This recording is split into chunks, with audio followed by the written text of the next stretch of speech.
7 direitos dos trabalhadores domésticos que muita gente não sabe que tem.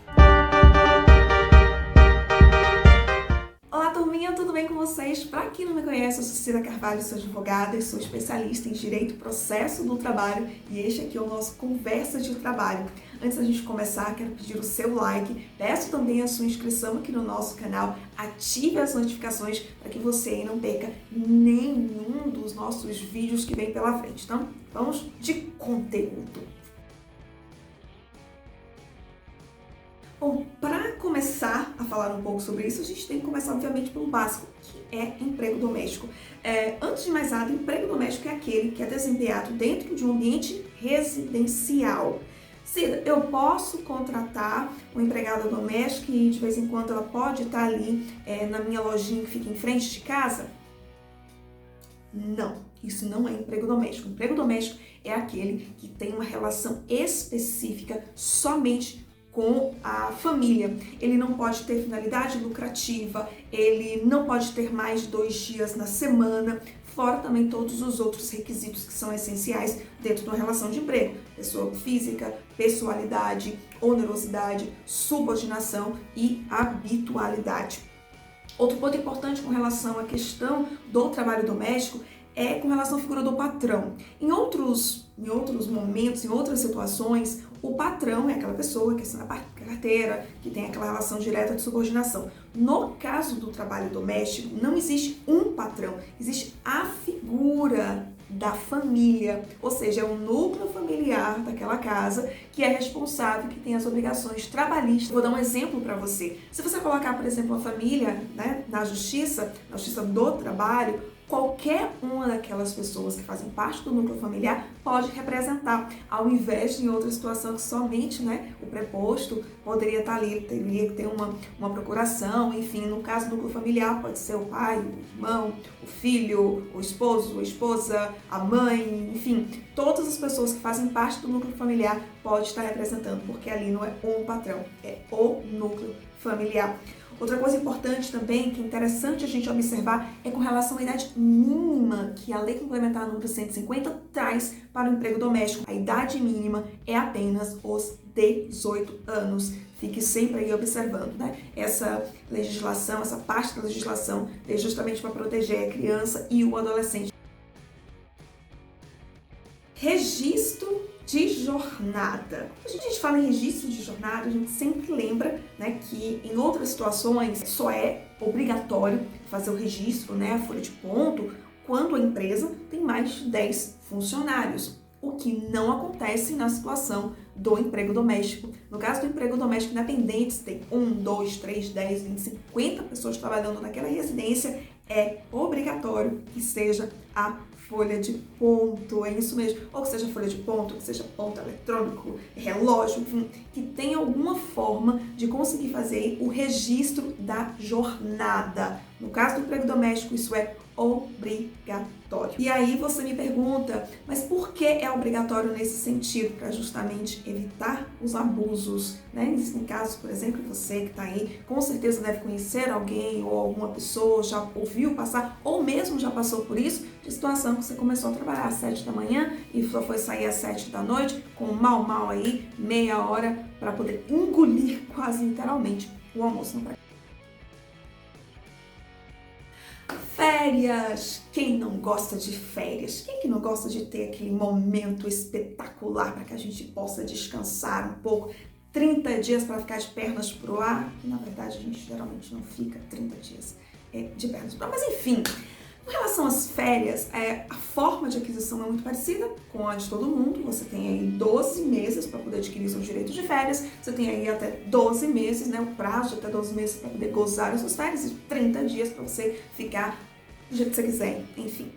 A diferença com relação ao emprego doméstico está na questão da divisão, na possibilidade da divisão das férias. O empregado não doméstico, ele pode dividir as suas férias em até 3 vezes, não é isso? Sendo que o máximo, uma das parcelas tem que ter 14 e a mínima tem que ter 5. E no caso do empregado doméstico, isso não existe, não é 3 vezes. O empregado doméstico ele só pode fracionar em até 2 vezes. Claro que as outras coisas são tudo iguais, terço de férias, quantidade, enfim, o período, todo o restante é bem parecido. Porém, com relação à divisão, tem essa aí, né? São apenas 2 vezes.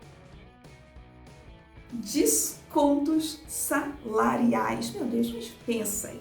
A empregada come, ela dorme na minha casa. Quando ela viaja, ela fica com a gente nos mesmos hotéis. Quando ela vai conosco para os parques, né? Ou seja, ela está se divertindo. Então, logo a questão dos descontos, não pode.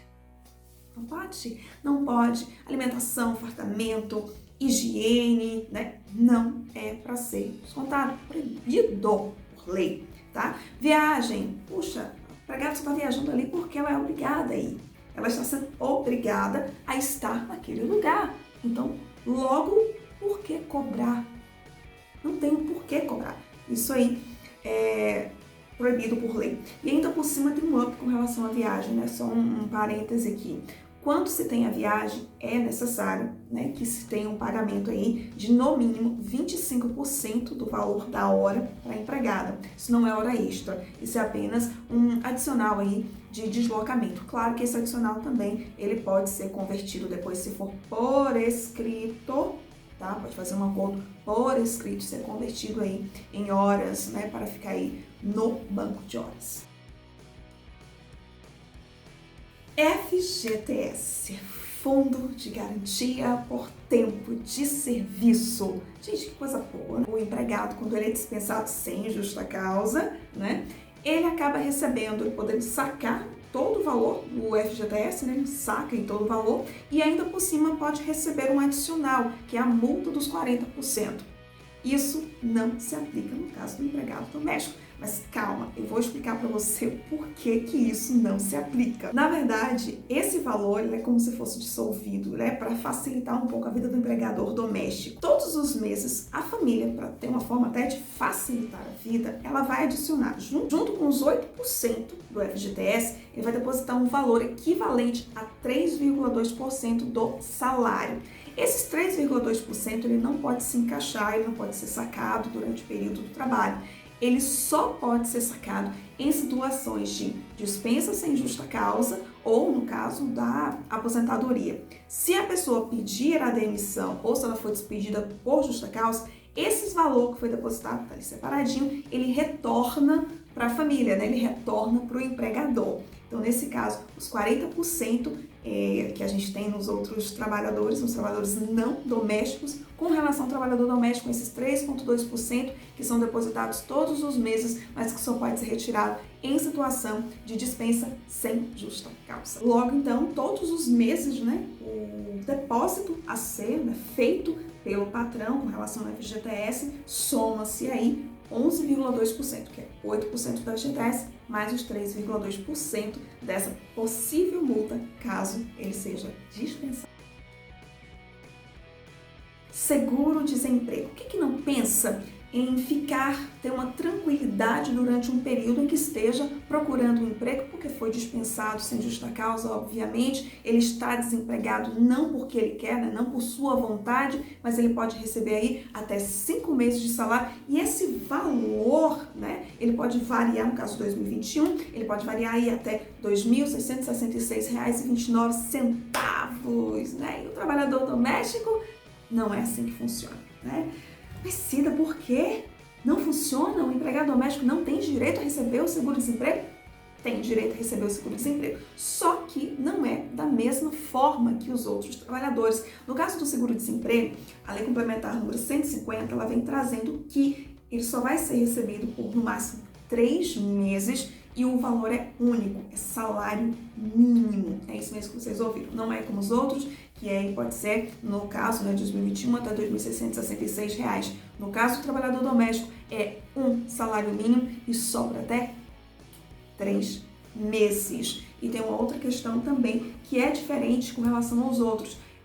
O período não é igual. No caso do trabalhador não doméstico, ele pode, né, a primeira parcela, os últimos 12 dos 24 meses, né? Ou na segunda parcela, os 9 dos últimos 12, a partir da sexta, os últimos 6 meses. No caso do trabalhador doméstico, não é assim. A gente tem uma resolução que fala que, no caso do trabalhador doméstico, só pode ser recebido o seguro-desemprego entre períodos de 16 meses. Salário família, aquele valor que o trabalhador recebe, né? No caso do ano de 2021, quando ele recebe aí de salário até R$ 1.503,25, tem filhos aí até 14 anos e ele recebe aí uma cota por filho. Nesse caso, sim, o trabalhador doméstico também tem direito a isso, né? Eu só trouxe esse ponto aqui para vocês porque muita gente não sabe da existência, acha que o trabalhador doméstico não tem e acaba deixando passar. Mas o trabalhador doméstico também tem direito a receber aí o salário família.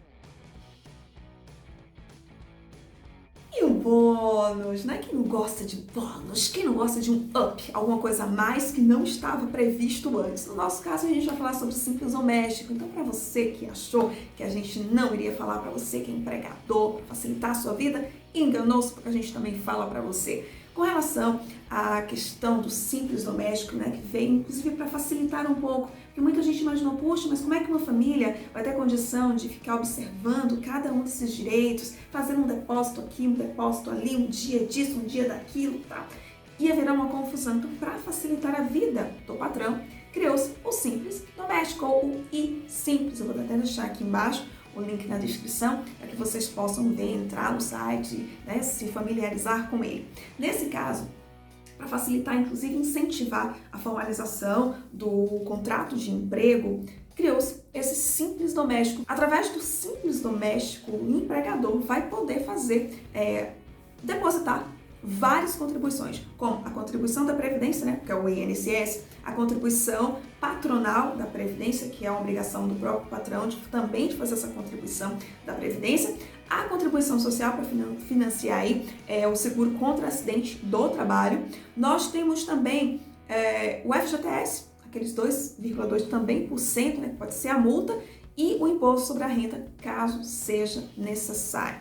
E uma coisa também que é importante você saber, você que é empregado também pode estar acompanhando, pode não, deve acompanhar todos esses depósitos. Você também tem acesso ao iSocial. Você pode baixar um aplicativo no seu celular ou você pode acompanhar através do site. Então fica tudo certo, fica tudo tranquilo, que você pode estar acompanhando sempre. E independente, gente, de qual função, onde você trabalha, fique de olho com relação aos depósitos, fique de olho com relação ao depósito do FGTS, ao repasse do INSS. Isso pode evitar tanta dor de cabeça no futuro que vocês não têm ideia. O FGTS, através do site da Caixa, eu vou deixar também o link aqui na descrição. Você também pode acompanhar o INSS através do meu INSS, também vou deixar o link aqui na descrição. E sempre acompanhe sua vida de trabalhador. Afinal de contas, você tem direito e você tem que resguardar todos esses direitos o tempo todo. Pessoal, por hoje é só, vou ficando por aqui. Hoje a gente falou um pouquinho aí sobre esses 7 pontos do direito do trabalhador doméstico. Claro que não extinguiu todo o assunto do trabalhador doméstico, que é bem extenso,